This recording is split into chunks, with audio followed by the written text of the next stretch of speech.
9:19 en nuestra Argentina, en nuestro cacho de territorio acá en La Plata, nublado, gris, plomizo.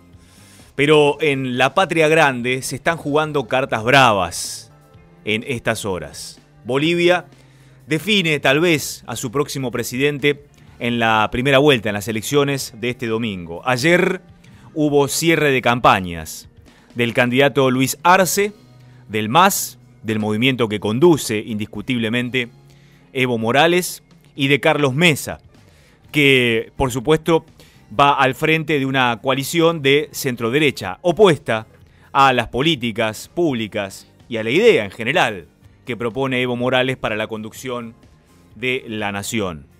Es muy significativo el lugar en el que cada uno de los candidatos ha cerrado sus campañas. Arce en el Alto, el barrio que se hizo lamentablemente tan famoso y conocido el año pasado cuando se dieron los tristísimos hechos de violencia que decantaron en el golpe contra Evo Morales y la asunción de Áñez como presidenta de la República de Bolivia.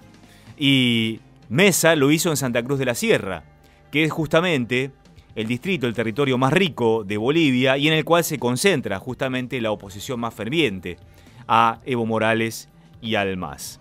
Pero para hablar más concienzudamente de lo que ocurre en Bolivia, de lo que puede ocurrir de las últimas encuestas, ¿ganará o no Arce en primera vuelta? ¿Tendrá Mesa la chance de ir a una segunda vuelta y ser el presidente de la nación? Para ello vamos a hablar con Juan Carlos Otero, periodista, compañero y amigo de muchos años en América, hoy gerente de noticias en Bolivisión, una de las cadenas de televisión, si no la más importante de la República Hermana de Bolivia. Hola Juanca, buen día. Gaby te saluda, ¿cómo estás? ¿Qué haces, Gaby? Qué presentación, ¿eh? No, la verdad que el cuadro que pintaste de Bolivia es exactamente así. Yo te agregaría algunas pinceladas, como por ejemplo, a la mirada de un argentino, la violencia que hay en una campaña política en Bolivia. Casi no hubo acto durante un mes y medio más o menos que duró la campaña en lo que no terminara mal la cosa, no tuviera por lo menos un herido, no hubiera una gresca, no hubiera algún tipo de problema. Hubo incluso un grupo de jóvenes que nunca la policía detuvo uno solo, que iban todos vestidos de negro, como los fascistas de la década del 30 italiana, iban a romper los actos, especialmente los del MAS. En esas situaciones muchas veces ni siquiera comenzaba el acto, es decir, iban antes de que empiece, le pegaban a quien fuera una mujer, un chico, un anciano, a quien fuera, rompían las instalaciones, rompían los equipos de sonido, le pegaban a quien fuera y se escapaban. La verdad que a mí me llamó mucho la atención eso. Uno, la inacción policial, y otro que se repitiera y repitiera. Eso especialmente en Santa Cruz, pero no solo en Santa Cruz. Y eran un pequeño grupo al principio y cada vez más grande. No se identificaban con ningún partido, sino que iban solamente a ejercer violencia para que la cosa no se pudiera hacer.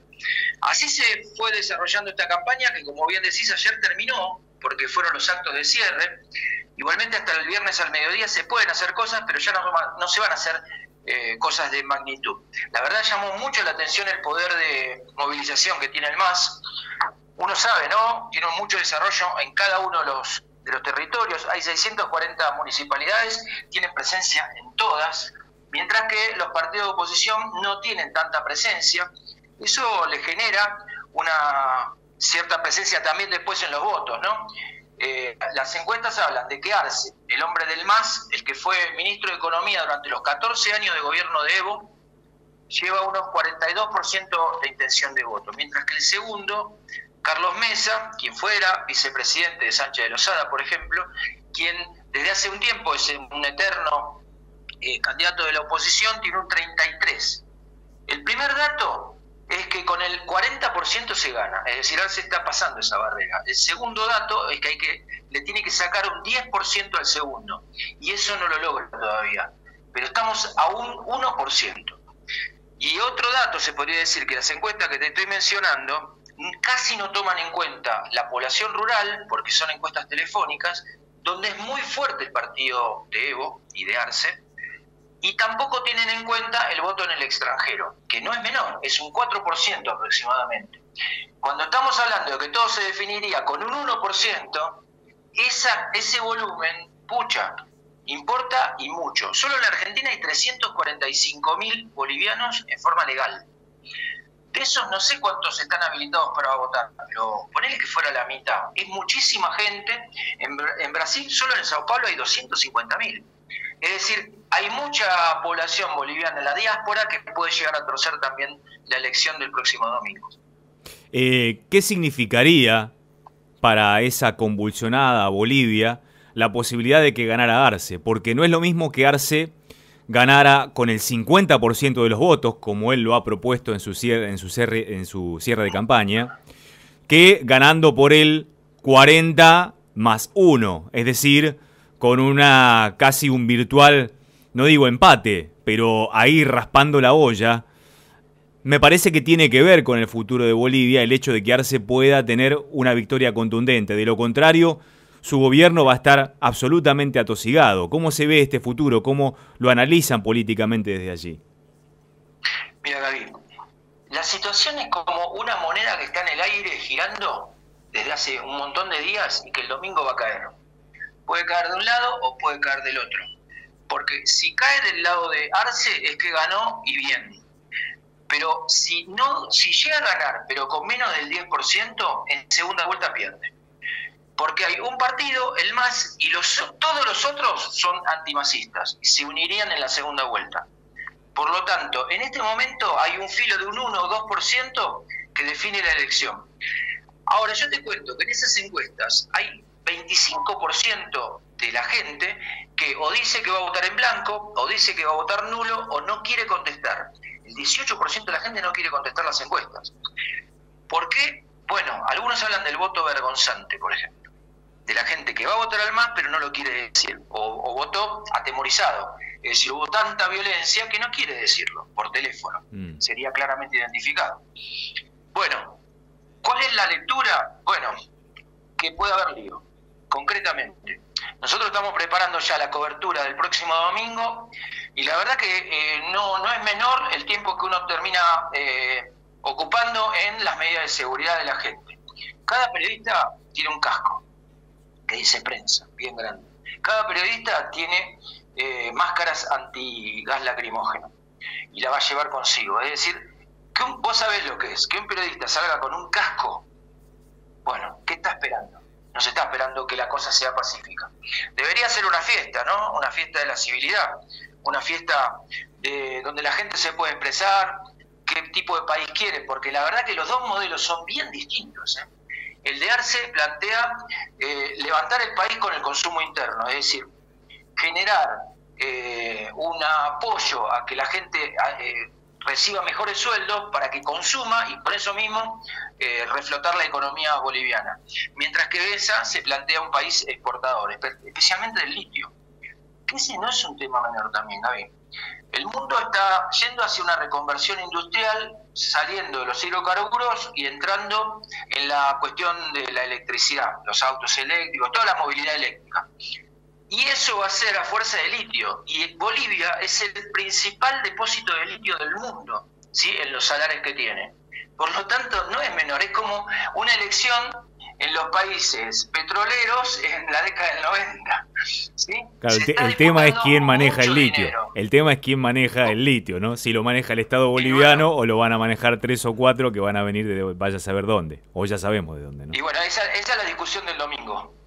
¿Sí? Esa es la discusión del domingo. ¿Qué tipo de país se plantea Bolivia de aquí en adelante?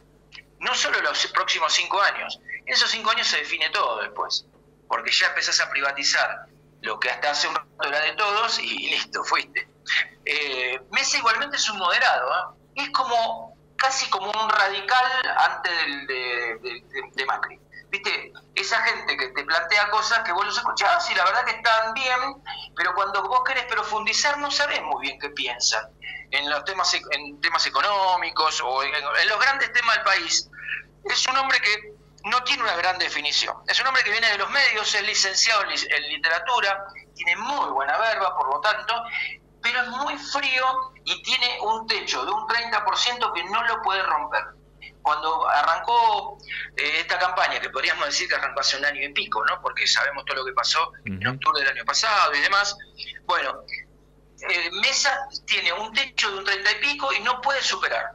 Es un hombre que tuvo mucha presencia en los medios, tuvo muy buenos programas de televisión, especialmente googleé en uno que se llama Siglo XX Bolivia, muy buen programa que lo hacía en la década de los 2000, un hombre que hacía grandes reportajes. El otro día cuando murió Quino nosotros reprodujimos uno que le hizo Carlos Mesa a Quino, muy buen reportaje. Es decir, es un hombre de centro derecha, moderado, que no moviliza masas, pero que está logrando confluir el voto antimasista. Pero tampoco es Vargas Llosa, entonces. No es un ultraderechista, no, por supuesto. Acá hay un ultraderechista que es Luis Fernando Camacho, un hombre que es de Santa Cruz. Recordará la imagen del tipo que fue con una Biblia al Palacio de Gobierno, casi como para exorcizar el lugar donde Evo estuvo 14 años. ¿Recuerdan eso? Sí. Un hombre ciertamente violento. A mí me hace acordar mucho a Bolsonaro, me parece el Bolsonaro de Bolivia, ¿sí? Un tipo apoyado por la policía y las Fuerzas Armadas, ultra religioso y con postura ultraderechista. Se dice empresario, nadie tiene claro qué tipo de empresa tiene, pero que cuenta con grandes capitales y bueno, hizo una campaña, o está haciendo una campaña moviendo mucho dinero, con cierta cantidad de spots publicitarios y demás.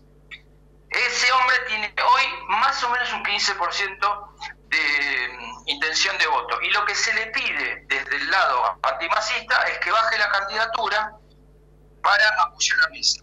Fíjense que al principio había 7 partidos antimasistas y ahora le quedan 5, porque 2 se bajaron. El de la presidenta Áñez y el de Tuto Quiroga, que fue el vicepresidente de Banzer, del golpista Banzer.